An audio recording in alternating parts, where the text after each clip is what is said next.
है भी, तो संवैधानिक चुनौती दी जा सकती है ना उनको, कानूनी चुनौती दी जा सकती है, कानून अपना काम करेगा। लेकिन हम लोग ये भी चाहते हैं कि जानते हैं कि हर इलाके, हर शहर में एक ऐसा इलाका होता है जहां कानून की चलती है, शायद वो इलाका है, यहां पर फतवे चलते हैं।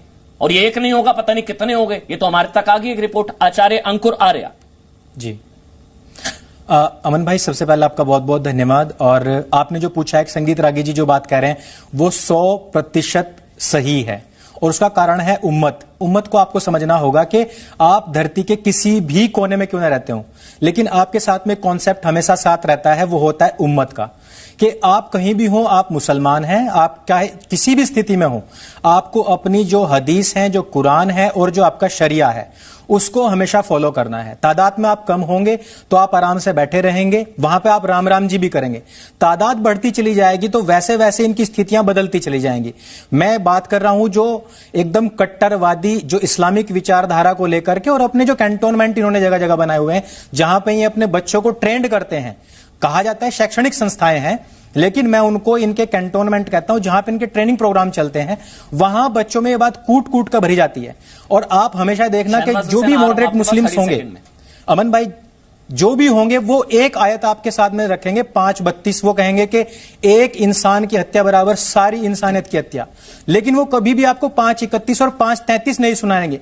वो कभी नहीं आपको बताएंगे कि कहां पर लिखा हुआ है कि जो इस्लाम के खिलाफ जाएगा उसको सूली टांग दिया जाए, उसके विपरीत दिशाओं में हाथ पैर काट दिए जाए, उसको देश निकाला दे दिया जाए। ये सारी चीजें हैं जिनको बहुत रूडली पढ़ाया जाता है वहां पे। इसलिए मैं संगीत जी की बात का मैं समर्थन करता हूं। बिल्कुल सही कह रहे हैं शाहनवाज हुसैन, कहिए आप। नहीं जी अमन जी, मैं मुसलमान हूं, बीजेपी का प्रवक्ता हूं, मैं कुरान और हदीस को मानता हूं, और मुझे चाहे वो एपीजे अब्दुल कलाम हो या वीर अब्दुल हमीद हो या तारिक फतेह हो या मैं हूं, हम डिबेट करने कुरान पे नहीं बैठे। अगर आप कुरान के खिलाफ कोई बात कहलवाना चाहते हैं तो मैं डिबेट छोड़ सकता हूं। ये हमारी पार्टी, मैं ये कहना चाहता हूं ये खिलाफ नहीं है, ये खिलाफ नहीं है, ये पॉइंट है, इस पर आपको बात करनी चाहिए, सबको बात करनी चाहिए। नहीं, ऐसे नहीं बात है। नहीं, ये इस तरह की मैं एक बात जो कुरान में, मैं मुसलमान हूं, मैं बीजेपी में काम करता हूं, मुझे तो कहीं पर भी ये ट्रेनिंग नहीं दी गई है। मुझे तो कुरान में मैंने ये पढ़ा है, लकुम दीनुकुम वलिय दीन, तुम्हारा दीन तुम्हारे लिए, मेरा दीन मेरे लिए। मैंने सभी के लिए बात नहीं कही है, मैंने कहा है कि जो इस तरीके की, देखिए आप तो शहनवाज जी, मैं सभी ने आपसे एक बात कही, आपने यहाँ फतवे का विरोध किया है, आपने फतवे का विरोध किया खिलाफ।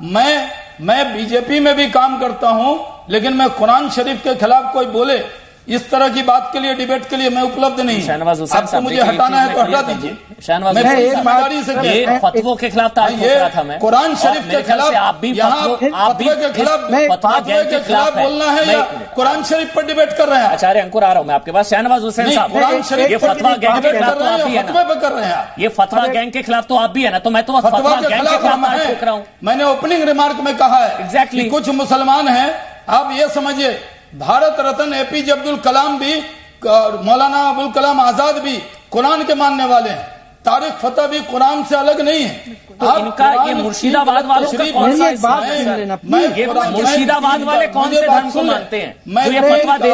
मैं कुरान सुन लीजिए, ये फतवा वाले कौन सा धर्म मानते हैं सर? मैं ये मानता हूं कि मेरा जी, ये फतवा वाले, मुर्शिदाबाद वाले जो फतवा जारी करते हैं, ये भी तो इस्लाम का नाम लेकर ही फतवा जारी करते हैं। गलत इस्लाम की गलत व्याख्या कर रहे हैं, इसके लिए इस्तेमाल करते हैं इस्लाम, वो जो फतवा वाले लोग हैं वो इस्लाम की गलत व्याख्या कर रहे हैं, वो इस्लाम के नाम पे कलंक हैं जो इस तरह का फतवा दे रहे हैं। और जो बचाते हैं वो जो मौलवी हैं, जो मौलाना हैं, उनके खिलाफ ये मुल्क संविधान से चलेगा।